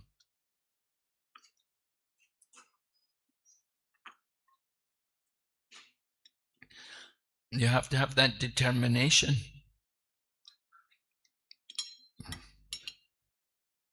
Yeah.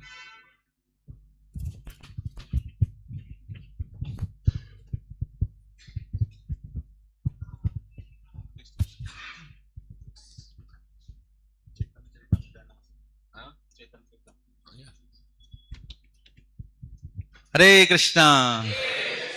কেমন লাগলো আপনাদের? তো আমরা ধন্যবাদ জানাই মহারাজকে হৃদয় থেকে। এই চৈতন্য মহাপ্রভুর আবির্ভাব তিথি উপলক্ষে চৈতন্য লীলা আপনাদের ভালো লেগেছে?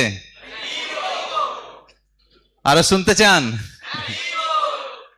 তো আজকে ইভিনিং এ মহারাজ গৌর কথা প্রদান করবেন গুরুসদয় রোডে, প্রোগ্রাম 4টে থেকে। তো আপনাদের সবার কাছে অনুরোধ, আপনারা সবাই ইভিনিং এ গুরুসদয় রোডে আসবেন এবং সেখানে মহারাজ প্রবচন করবেন 4:30 থেকে, কিন্তু প্রোগ্রাম শুরু হবে 4টে থেকে। তাই আপনারা সবাই আসবেন এবং মহারাজের কাছ থেকে আমরা আরো শ্রবণ করার সৌভাগ্য লাভ করব। হরি বল। তো এখন একটা ইম্পর্টেন্ট অ্যানাউন্সমেন্ট আছে, শুনতে চান? তো শ্রী চৈতন্য চরিতামৃতে বলা হয়েছে, যেবা নাহি বুঝে কেহ শুনিতে শুনিতে সেহ, কি অদ্ভুত চৈতন্য চরিত, কৃষ্ণে উপজীবে প্রীতি, জানিবে রসের রীতি, শুনিলেই বড় হয় হিত। তো চৈতন্য চরিতামৃত মহাপ্রভুর যে চরিত্র, মহাপ্রভুর লীলা, এটা এত মধুর, এত অদ্ভুত, শুনলেই এর হিত হয়। তা আপনাদের ভালো লেগেছে আজকে? তো মহাপ্রভু সবচেয়ে করুণাময় অবতার, আর মহাপ্রভুর যে লীলা চরিত্র সেটা মহারাজ আমাদের কাছে বর্ণনা করলেন। এবং শিল প্রভুপাদ তিনি এই চৈতন্য লীলা, চৈতন্য মহাপ্রভুর কৃপা সারা বিশ্বে তিনি বিতরণ করেছেন। আর শিল প্রভুপাদের মাধ্যমে চৈতন্য মহাপ্রভুর কৃপায় আজকে সারা বিশ্বের লোকেরা এই কৃষ্ণ ভক্তি অনুশীলন করছে, তারা ভক্ত হয়েছে। এবং আমরা মহারাজের কাছ থেকে আমরা চৈতন্য লীলা শ্রবণ করছি। হ্যাঁ, মহারাজের আবির্ভাব হচ্ছে লন্ডনে। তো এবং মহারাজ এসে আমাদের চৈতন্য মহাপ্রভু কৃপা প্রদান করছেন। তো তাই হ্যাঁ, এই চৈতন্য মহাপ্রভুর আবির্ভাব তিথিতে চৈতন্য চরিতামৃত, চৈতন্য মহাপ্রভু আরো লীলা যেটা মহারাজ বর্ণনা করলেন সেগুলো রয়েছে চৈতন্য চরিতামৃতে। তো আজকে গৌর পূর্ণিমার দিনে এই চৈতন্য চরিতামৃত আমরা স্পেশাল ডিসকাউন্ট প্রাইসে দিচ্ছি। হরি বল। এবং আপনারা হ্যাঁ মহারাজের হাত থেকে সংগ্রহ করতে পারেন। তো শাস্ত্রে বলা হয়েছে যে যখন জীব কৃষ্ণ বিমুখ হয়ে যায় তখন তারা এই জগতে অধর্ম করে, আর অধর্মের কারণে বিভিন্নভাবে দুঃখ পায়। আর এই সমস্ত দুঃখ পীড়িত লোকেদেরকে উদ্ধার করার জন্য ভগবান তার শুদ্ধ ভক্তদেরকে পাঠায়। আর সেই সমস্ত শুদ্ধ ভক্তরা তারা সারা পৃথিবীতে ভ্রমণ করে এবং ভ্রমণ করে সমস্ত জীবদেরকে উদ্ধার করে। হ্যাঁ, অনুগ্রহায় চরন্তি নৌনম ভূতানি ভব্যানি জনার্দনস্য। তো ভগবানের শুদ্ধ ভক্তরা তারা বদ্ধ জীবদেরকে অনুগ্রহ করার জন্য সারা পৃথিবীতে ভ্রমণ করেন। তো শ্রীশ্রীমৎ ভক্তি বিঘ্ন বিনাশক নরসিংহ মহারাজ এমন একজন বৈষ্ণব যিনি সারা বিশ্বে তিনি ভ্রমণ করে এই চৈতন্য মহাপ্রভু বাণী প্রচার করছেন। বিশেষ করে China, Philippines, Thailand, middle east. এখন মিডল ইস্টে কি হচ্ছে আপনারা সবাই জানেন, সেখানে বম্ব ফেলা হচ্ছে। সেই সমস্ত জায়গায় মহারাজ যান, হ্যাঁ, এবং এই কৃষ্ণ ভক্তি বিতরণ করেন এবং হাজার হাজার লোকেরা, হ্যাঁ, কৃষ্ণ ভক্ত হচ্ছে। শিল প্রভুপাদ বলেছেন যে সবচেয়ে কঠিন প্রচার হচ্ছে চায়নাতে। চায়নাতে লোকেদেরকে ভক্ত বানানো সবচেয়ে কঠিন, কিন্তু আজকে আমরা দেখছি চায়না থেকে লোকেরা ভক্ত হচ্ছে। তো এর পিছনে বিশেষ অবদান রয়েছে মহারাজের এবং তমাল কৃষ্ণ গোস্বামী মহারাজের। তো আমরা সেরকম একটি দুর্লভ সঙ্গ পেয়েছি এবং মহারাজের হাত থেকে আপনারা চৈতন্য চরিতামৃত সংগ্রহ করতে পারেন। তো শিল প্রভুপাদ বলেছেন যে আমাদের এই আন্দোলন ব্রিক দিয়ে, মানে ইট দিয়ে তৈরি হয়নি, এটা তৈরি হয়েছে বুকস দিয়ে। হ্যাঁ, বুকস আর দা বেসিস। তাই এই কৃষ্ণ ভাবনামৃত আন্দোলন যেটা চৈতন্য মহাপ্রভু স্থাপনা করেছেন এবং যেটা চৈতন্য মহাপ্রভুর আন্দোলন চলছে, বৃদ্ধি হচ্ছে, তার ভিত্তিটা হচ্ছে বুকস। তাই আমরা যদি এই আন্দোলনে টিকে থাকতে চাই বা মহাপ্রভুর কৃপা লাভ করতে চাই, তাহলে আমাদের শিল প্রভুপাদের গ্রন্থগুলো, হ্যাঁ, আমাদেরকে অধ্যয়ন করতে হবে। তাই আজকে চৈতন্য মহাপ্রভু আবির্ভাব তিথিতে চৈতন্য চরিতামৃত আপনারা সংগ্রহ করতে পারেন। আমার মনে আছে আগের বছর মহারাজ এখানে ছিলেন এবং অনেক ভক্তরা চৈতন্য চরিতামৃত মহারাজের কাছ থেকে সংগ্রহ করেছেন। কালকে আমাদের একটা প্রোগ্রাম ছিল, মহারাজ এসেছিলেন, সেখানে অনেক ভক্তরা মহারাজের হাত থেকে চৈতন্য চরিতামৃত সংগ্রহ করেছেন। তো আপনারা কি মহারাজের হাত থেকে চৈতন্য মহাপ্রভুর কৃপা লাভ করতে চান? মহাপ্রভুর কৃপা লাভ হয় মহাপ্রভুর অনুগামীদের কাছ থেকে, যেরকম শিল প্রভুপাদ এবং তারপর শিল প্রভুপাদের শিষ্যরা। তো আজকে আপনার জন্য একটা সুযোগ রয়েছে, আমাদের কাছে বাংলা, হিন্দি, ইংরাজি 3টে ভাষাতে চৈতন্য চরিতামৃত চলছে। তো এখন চৈতন্য চরিতামৃত ম্যারাথন চলছে। তা আমাদের ভারতবর্ষের প্রধানমন্ত্রীর ওনার মানে স্বাধীনতা দিবসে ওনার একটা স্লোগান আছে। কি স্লোগান? হার ঘর তিরঙ্গা। হ্যাঁ, হার ঘর তিরঙ্গা। আর আমাদের ইসকনের স্লোগান হচ্ছে হার ঘর গৌরাঙ্গা। তো শিল প্রভুপাদ বলেছেন যে প্রত্যেকটি ভদ্র ব্যক্তিদের বাড়িতে 3টে বই কমপক্ষে থাকা উচিত, গীতা, ভাগবত, চৈতন্য চরিত। এবং আমি জানি যে আপনাদের অনেকের বাড়িতে চৈতন্য চরিতামৃত নেই। তাই আজকে সুযোগ রয়েছে আপনাদের কাছে, আপনার ফুল পেমেন্ট করতে পারলে খুব ভালো, না হলে আপনারা একটা ইনস্টলমেন্টও নিতে পারেন। ঠিক আছে, হ্যাঁ, যতটা পে করতে পারেন, বাকিটা আপনাদের যে লিডাররা আছে তার মাধ্যমে আপনারা পে করতে পারেন। ওকে, একজন অলরেডি রেডি হয়ে গেছে, হরি বল।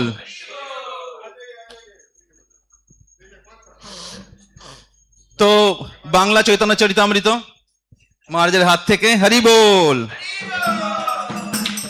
হরি বল, হরি বল, হরি বল, হরি বল। Next devotee. তো আপনাদের সবার সুবিধার্থে আমি ডিসকাউন্টটা বলে দিচ্ছি। তো বাংলা চৈতন্য চরিতামৃত রেগুলার প্রাইস হচ্ছে 3000 রুপিস, আজকে আপনারা পাবেন 2595 রুপিস, মানে 500 টাকা ডিসকাউন্ট, হরি বল। English Chaitanya Charitamrita 4200 regular price, আজকে আপনি 3399 রুপিস, প্রায় 800 টাকা ডিসকাউন্ট।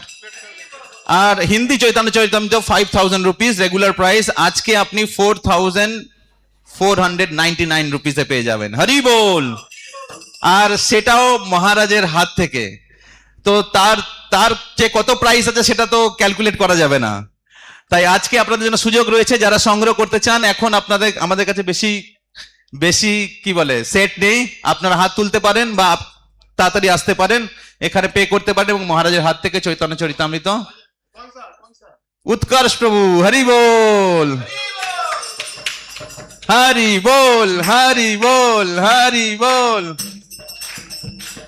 হরি বল, বাজাও, হরি বল, হরি বল, হরি বল।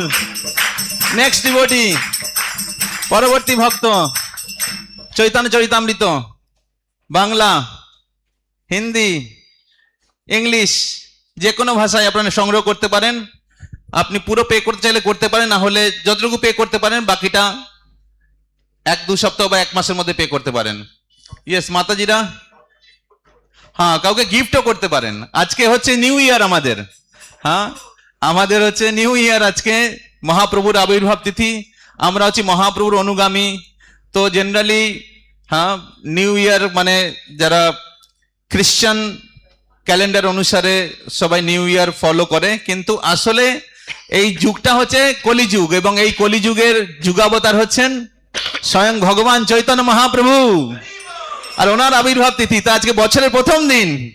তাই আজকে এই দিনে আপনার চৈতন্য চরিতামৃত সংগ্রহ করতে পারেন এবং অন্য কাউকেও উপহার দিতে পারেন। হ্যাঁ, তো আপনারা অনেক কিছু গিফট দেন, কাপড়, মিষ্টির প্যাকেট। हिंदी चरित्र चैतन्य चरितामृत किसी को लेना है तो महाराज से आप लोग संग्रह कर सकते हैं। If anybody wants Chaitanya Charitamrita in English, Hindi और बंगाली, अभी आप लोग ले सकते हैं। जैसे प्रभु बता रहे थे कि it is a discounted price. आज का दिन बहुत ही शुभ है, गौर पूर्णिमा है, और स्पेशली आज का दिन में जो तिथि पड़ी है वो 540 वर्ष पहले जब चैतन्य महाप्रभु का आविर्भाव हुआ था, सेम तिथि थी, और उस दिन भी चंद्र ग्रहण था। तो आप सभी बहुत भाग्यशाली हैं कि मतलब ये जो एस्ट्रोनॉमिकल चीज होती है इसके लिए हजारों साल तक या 100 वर्षों तक वेट करना पड़ता है। तो आज का ऐसा स्पेशल दिन है कि सेम नक्षत्र कॉन्स्टलेशन आज उसी तरह हो रहा है जिस तरह 540 साल पहले जब चैतन्य महाप्रभु का आविर्भाव हुआ था। उस समय भी इसी तरह शाम के 3 बजे से 7 बजे के बीच में चंद्र ग्रहण लगा था, और लोग गंगा में नहा रहे थे और भगवान का हाथ उठा के हरे कृष्णा महामंत्र जप कर रहे थे। तो ये जो समय है इसकी बहुत ही महत्ता होती है। आपने मिस किया तो मिस किया। तो आज का दिन बहुत ही भजन कीर्तन के लिए बहुत ही उपयोगी है, और सेम जैसे प्रभु बता रहे थे कि शुद्ध भगवान के शुद्ध भक्त के हाथों से अगर आप ये किताब लेंगे तो ये बहुत ही मंगलकारी है। तो हाँ, आप सोचेंगे मैं कल लूंगा, जैसे इवन हम लोग ये भी कर रहे हैं कि आपको पैसा अगर नहीं लेके आए कोई बात नहीं, आप फोन ऑनलाइन या कल भी दे सकते हैं। तो किसी का इच्छा है तो प्लीज आप लोग हाथ उठाकर आ सकते हैं। दूसरा जो बाकी भक्तों के लिए ये है कि हमारे नेशनल मीडिया आया हुआ है नीचे में, तो भक्तों का जो भी हम लोग करते हैं वो दूसरे के उद्धार के लिए करते हैं। तो पूरा भारत आपको सुनेगा हरे कृष्णा महामंत्र जप करते हुए, और आज से बेटर क्या हो सकता है समय जब हम हरे कृष्णा महामंत्र का कीर्तन करें और जितने लाखों लोग जो भारत में हैं उसका लाभ उठा सके। तो मैं आप सबसे अनुरोध करूंगा कि अभी हम लोग कीर्तन करते हुए नीचे जाएंगे, जितना देर कीर्तन हो सकेगा भगवान को याद करते हुए। सबसे बेस्ट सेलिब्रेशन गौर पूर्णिमा का है कि अगर हृदय से हम हरे कृष्णा महामंत्र का जप कर सके। हरे कृष्णा कृष्णा कृष्णा हरे हरे, राम राम राम हरे हरे। तो दूसरा प्रोग्राम नीचे चलेगा, वहां पर भी चैतन्य चरितामृत उपलब्ध रहेंगे, प्रभु जी रहेंगे, महाराज भी रहेंगे। हाँ, तो ये पूरा दिन का प्रोग्राम है। तो आप कभी भी इंस्पायर हो प्रभु जी से आप कांटेक्ट करिए। बाकी सभी लोग जो लोग कीर्तन करते हैं, मृदंग और हाँ, ये 2 मिनट प्रभु बोलेंगे, मृदंग करताल सब लेके हम लोग नीचे जाएंगे। हरे कृष्णा। तो कोई लेना चाहेगा चैतन्य चरितामृत? लास्ट चांस आपके लिए, हिंदी या बांग्ला या इंग्लिश? ओके, आ जाइए। बांग्ला भाषा। और क्या नाम है आपका? कुशल जी के धन्यवाद चैतन्य चरितामृत নেওয়ার জন্য। আর কেউ চৈতন্য চরিতামৃত নিতে চান? চৈতন্য চরিতামৃত পরে আর পাবেন না, এই বিশেষ সুযোগ মহারাজের হাত থেকে। और कोई है प्रभुओं में? और कोई है इधर पीछे? बहुत सारे लोग बैठे हैं। বাংলা চৈতন্য চরিতা মাত্র 2,500 টাকা। এটা মানে একটা কি বলে হাতের ধুলোর মতো। হ্যাঁ, তো খুব বেশি দাম নয়, আপনারা সংগ্রহ করতে পারেন এবং চৈতন্য চরিতামৃত নিয়ে যাওয়ার মাধ্যমে আপনি চৈতন্য মহাপ্রভুর কৃপা আপনি নিয়ে যাচ্ছেন। এটা খুব সহজ বাংলা ভাষায় এবং খুব সরল ভাষায় বর্ণনা করা হয়েছে, যে কেউ বুঝতে পারে। আর कोई है लेना चाहेगा? माताजियों में कोई चैतन्य चरितामृत? प्रभु जी में यूथ?